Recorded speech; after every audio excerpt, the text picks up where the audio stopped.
Every runner hits that wall sooner or later.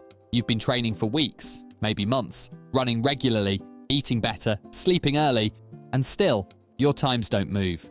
Same pace, same fatigue, same frustration. You start to think maybe you've reached your limit, but that's almost never the case. You're not stuck because your body can't go faster. You're stuck because your training isn't helping it adapt. Running faster isn't about pushing harder. It's about understanding how the body improves. And once you understand that, you'll stop guessing and start progressing. Part 1. The wrong kind of hard. Most runners think that to improve, you need to suffer more.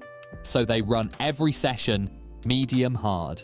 Not slow enough to recover, but not fast enough to make real gains. That's what coaches call the grey zone. It feels productive. You're sweating, breathing heavy, logging miles, but you're not training any specific system. You're just getting tired. Real progress comes from polarized training, about 80% easy runs and 20% hard workouts. That's how elite runners train, and there's a reason why it works. Easy runs build your aerobic base. They strengthen your heart, increase capillaries, and improve how efficiently you use oxygen. That's what actually makes you faster in the long run. Then, the hard sessions, intervals, tempo runs, hill sprints are what raise your ceiling. They teach your body to handle higher effort and recover faster afterward. If every run feels like a race, you're never truly training.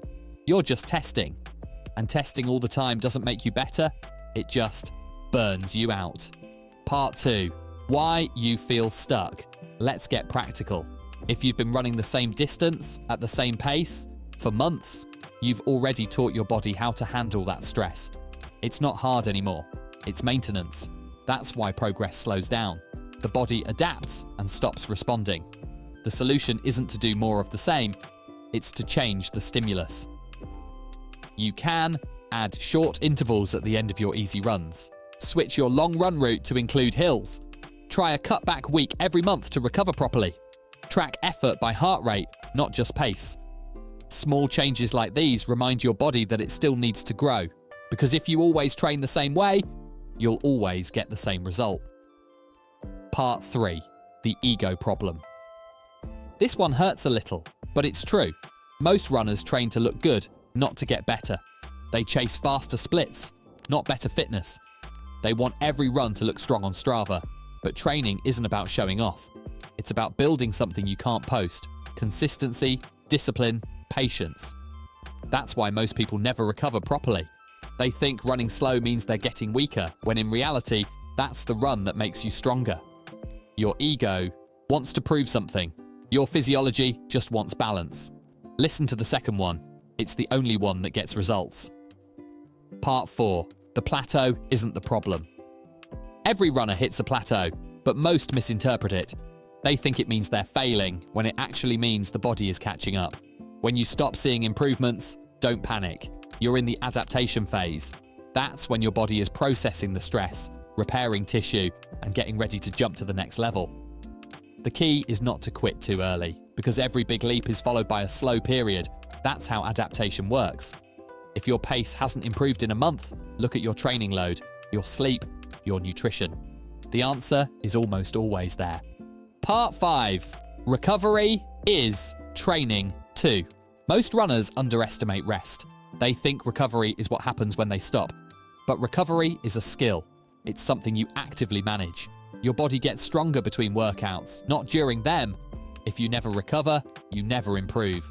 That's why the basics matter so much. Hydration, protein, sleep, and stress management. Life stress counts as training load too. If you're working long hours, sleeping poorly, and then trying to crush every session, you're not lazy for being tired. You're just overtrained. Sometimes the smartest thing you can do is take an extra rest day, because one missed run won't ruin your fitness, but constant fatigue will. Part 6. Training smart. Here's what separates the runners who improve from the ones who stay stuck. Structure. Good training has rhythm. You build volume, you recover, you build intensity, and then you rest again. That's called periodization. It's how every pro athlete trains. You don't need a fancy coach or a perfect plan. You just need to stop doing random workouts. Think of it like building a house. You can't add another floor if you never give the foundation time to settle. So focus on the long game, not today's pace, but what kind of runner you'll be in 6 months. Part 7. The breakthrough progress doesn't look exciting while it's happening. It looks repetitive, boring, and slow. But one day, without warning, you'll notice something.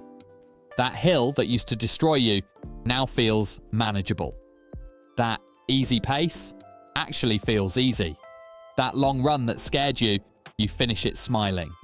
That's not luck. That's adaptation. And it only happens when you give your body time to respond. So if you're not getting faster, don't quit. Adjust. Run slower. Recover better. Train smarter. Because the progress you can't see is already happening underneath the surface. The real goal isn't to run faster today. It's to build the kind of runner who'll still be improving next year. And when you finally get there, you'll realize you were never stuck. You were just in the middle of getting stronger.